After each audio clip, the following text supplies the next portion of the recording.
Olá pessoal, hoje eu vou falar a respeito de referências a objetos no BGE e UpBGE. O que são as referências a objetos?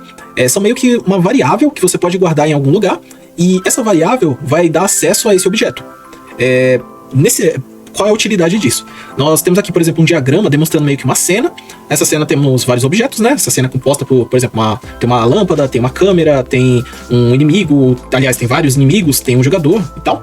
E qual é a questão aqui? A questão é que a lógica do inimigo aqui vai depender de saber qual é a distância de si mesmo até o jogador. Porém, para isso, o inimigo precisa saber a respeito do objeto do jogador. Uma solução é sempre o inimigo buscar na cena um objeto do jogador. Ou seja, o inimigo vai solicitar na lista de objetos da cena o objeto do jogador. Mas tem um problema aqui. Aliás, tem vários problemas. Em primeiro lugar, o inimigo precisa saber o nome do objeto do jogador, o que, dependendo do caso, o nome desse objeto do jogador pode mudar, e se mudar pode acabar quebrando a lógica dos inimigos. E, em segundo lugar, sempre que ele solicita o objeto do jogador para a cena, ele meio que faz uma busca em todos os objetos da cena para encontrar esse objeto do jogador. Isso é, o inimigo quer o objeto Player Collider. Aí ele vai verificar. Objeto câmera é Player Collider? Não. Objeto inimigo é Player Collider? Não. Objeto inimigo é Player Collider? Não. Objeto Player é Player Collider? É. Aí ele encontrou. Porém, no próximo quadro que ele for executar a lógica, ele vai fazer a mesma coisa. Aí ele vai sempre ele vai pesquisar a respeito do jogador. Isso se escala mais ainda quando nós temos vários inimigos, como é esse caso aqui. Todos os inimigos, a cada quadro do jogo, vão precisar fazer uma busca na cena a respeito do Player Collider. Isso vai acabar sendo bem custoso para o processamento, né? Ficar fazendo essas buscas aqui, especialmente se a cena tiver muitos objetos. Como é o caso de terem vários inimigos, um cenário com muitos elementos e assim por diante. Uma solução para isso é utilizar referências para um objeto. Qual é a ideia aqui? A ideia é que o player vai armazenar na cena uma propriedade que vai referenciar a ele mesmo. Então, por exemplo, o player vai armazenar na cena uma propriedade player que vai conter o objeto player. Essa propriedade é uma referência direta para o player. Nesse caso, em vez do meu enemy fazer uma busca na cena, na lista de objetos da cena pelo player, ele pode simplesmente buscar na cena. A cena tem a propriedade player? Tem. Então ela só pega simplesmente essa propriedade player, que é justamente o que ela precisa, e ela já vai ter, sem precisar buscar na lista de objetos, o player, porque esse player já existe aqui como uma referência. Vamos fazer isso aqui na prática, porque vai ficar mais simples de entender. Mas o conceito é basicamente esse. Você guarda o player numa variável na cena e os seus inimigos podem ter um acesso à referência a essa variável. Vamos entrar aqui num projeto de exemplo que eu já tenho. Basicamente o projeto é assim. Eu tenho o meu player, que pode andar pelo cenário, tudo bem. E temos os inimigos aqui, que no momento eles não têm lógica alguma. A ideia aqui é que o inimigo busca a distância, aliás, verifica a distância entre ele mesmo e o player, e dependendo da distância que ele tiver pro player, ele vai seguir o player ou ficar parado, né? Você pode ver a lógica aqui do jogador. Temos aqui tipo umas variáveis de animação, velocidade de que ele vai andar, e uma lógica básica de movimentação aqui. Tô setando a câmera do player, tô setando uma animação padrão dele, que vai ser a animação de idle. Aí eu simplesmente faço a lógica de movimentação do jogador, que ele se movimenta pra frente caso pressionar a tecla W, e a animação vai ser de correr. Se pressionar S, ele move pra trás, e a animação é de ele andando pra trás. Se não, a animação é idle. E aqui é a mesma coisa, só que caso ele pressionar A, ele rotaciona para um lado, caso pressionar D, rotaciona para o outro, e reproduz na armadura dele a animação específica que a gente especificou aqui, né? Uma lógica super simples do player. Ele basicamente está rodando um sensor always com pulse mode no meu controlador Python nessa função aqui, no modo de moto. No meu inimigo é ainda mais simples, porque basicamente não tem quase lógica para ele. Temos aqui umas variáveis de movimentação e tudo mais. Temos as variáveis também da animação dele e tudo mais, o quadro de animação e tal. Aqui eu tô definindo que a animação dele padrão vai ser idle, e ele reproduz a animação idle. Nesse meio tempo a gente vai fazer uma lógica aqui na parte intermediária dele. Mas vamos fazer a respeito da referência em relação ao player. Em primeiro lugar, o player tem que armazenar na cena uma referência para si mesmo. Isso é feito facilmente dessa forma aqui. Eu tenho aqui o meu objeto do player, aí eu defino simplesmente cena, o nome de uma propriedade que eu vou definir, no caso é propriedade player da cena, é igual a on. Ou seja, eu vou guardar na minha cena a propriedade com o nome player, e nessa propriedade com o nome player na cena, eu vou guardar uma referência para o objeto player atual, o meu objeto do jogo. A partir daqui, eu tenho já armazenado na minha cena uma propriedade como uma referência para o meu jogador atual. E como essa propriedade está armazenada na cena, qualquer objeto que está nessa cena vai poder acessar facilmente essa referência para o player. No caso agora, eu vou aqui no script do meu inimigo e eu vou verificar aqui se existe a propriedade player. Aliás, não é essa lógica. Eu preciso verificar se existe a propriedade player na cena atual. Essa sugestão de código que aparece aqui é do GitHub Copilot, né? Que é uma autocomplete de inteligência artificial do GitHub e tudo mais. Enfim, quando o sensor for ativado e houver a propriedade player na cena, aí eu vou guardar aqui player é igual a on.scene player. Ou seja, eu vou pegar uma referência para o meu player que está guardada na cena, que é do tipo KXGameObject, né? A partir daqui, como eu já tenho uma referência para o player, eu consigo fazer uma lógica no meu inimigo atual, fazendo a comparação de dados em relação ao inimigo atual e o player, né? Por exemplo, eu vou verificar agora se a distância do meu inimigo para o player é menor do que a distância de ativação do meu inimigo, né? Eu defini aqui, ó, a distância de ativação é de 5 metros, né? Então, se o player tiver a menos de 5 metros do meu inimigo, né? Aí eu simplesmente vou definir que a animação atual vai ser run, né? Tipo, a animação atual é animations run. E vou movimentar o meu inimigo com a velocidade padrão dele, né? Que é 0.02, no eixo local. Vamos verificar essa lógica aqui. Ele não vai estar funcionando corretamente, ó. Mas, ó, eu estou a menos de 5 metros do inimigo. Se eu ficar longe dele, ele não anda mais. Se eu ficar a menos de 5 metros, ele anda. E é isso, basicamente. Ó, chegar perto dele, ele anda.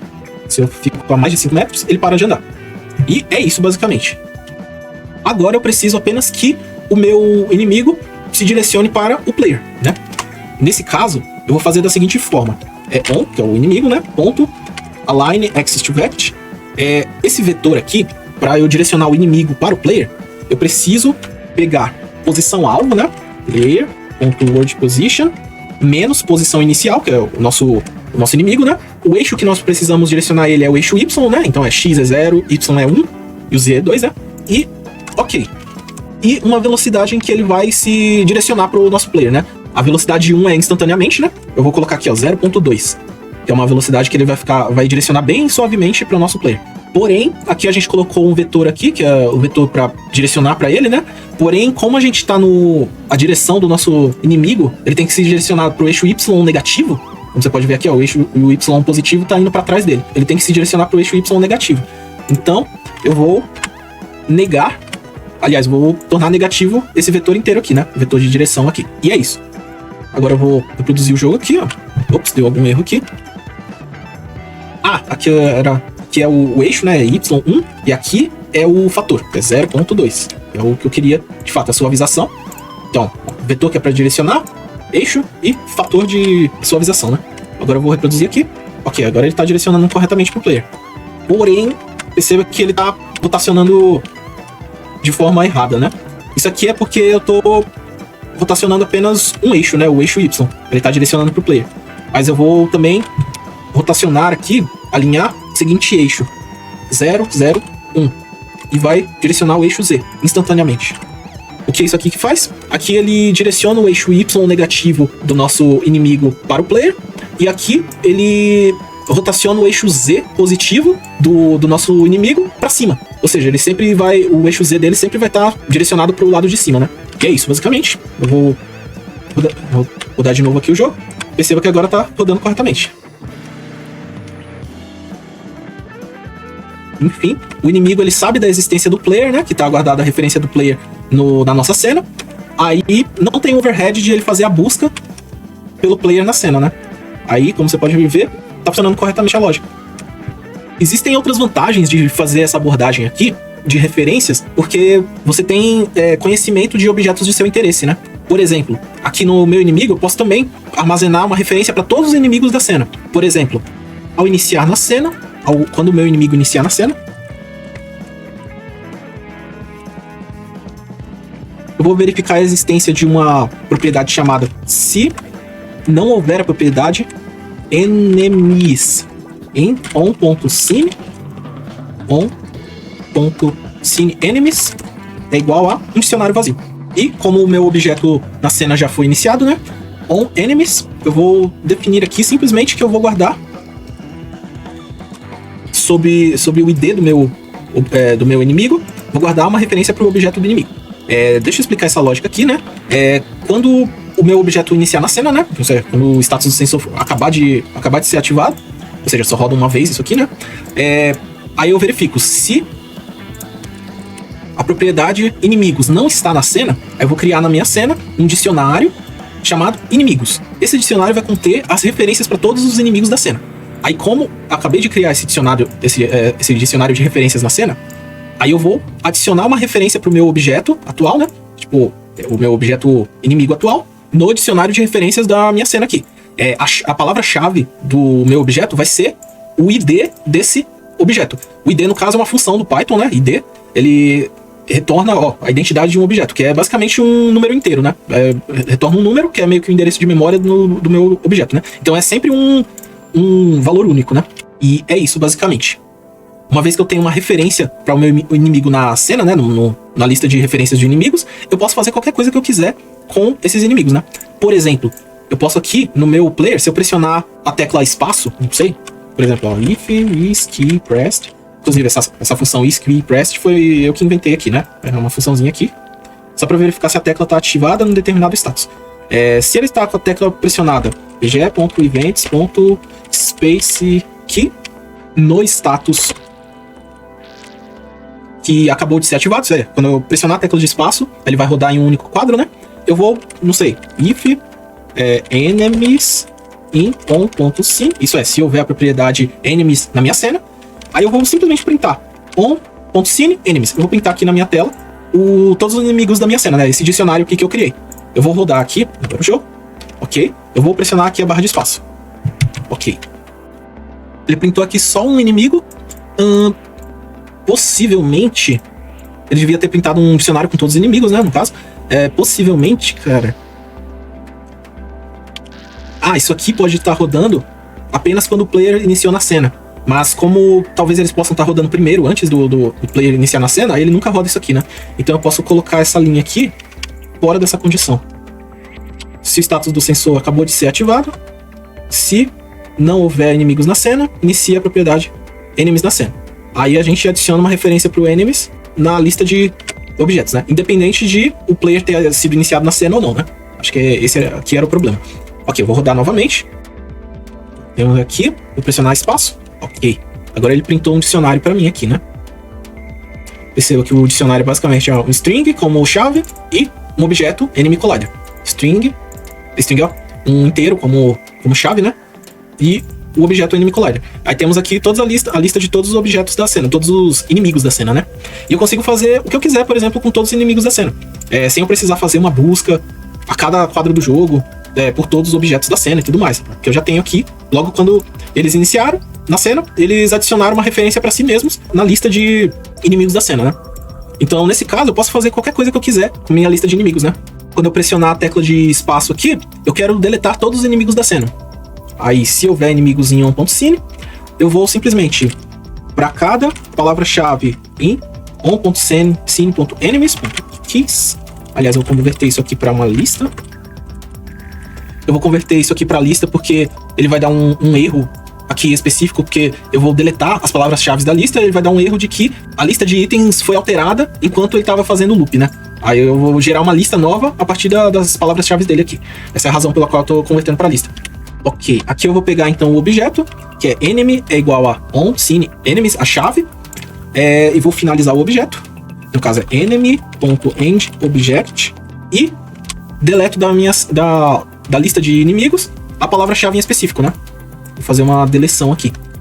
E é isso, basicamente. Aliás, se eu deletar o objeto do inimigo, o objeto de grupo dele vai continuar na cena, né? Então eu tenho que deletar, até porque eles são instâncias de grupos, né? É um objeto empty que está instanciando o grupo enemy. Aí, como filho desse objeto empty aqui, nós vamos ter todos os objetos do grupo do inimigo.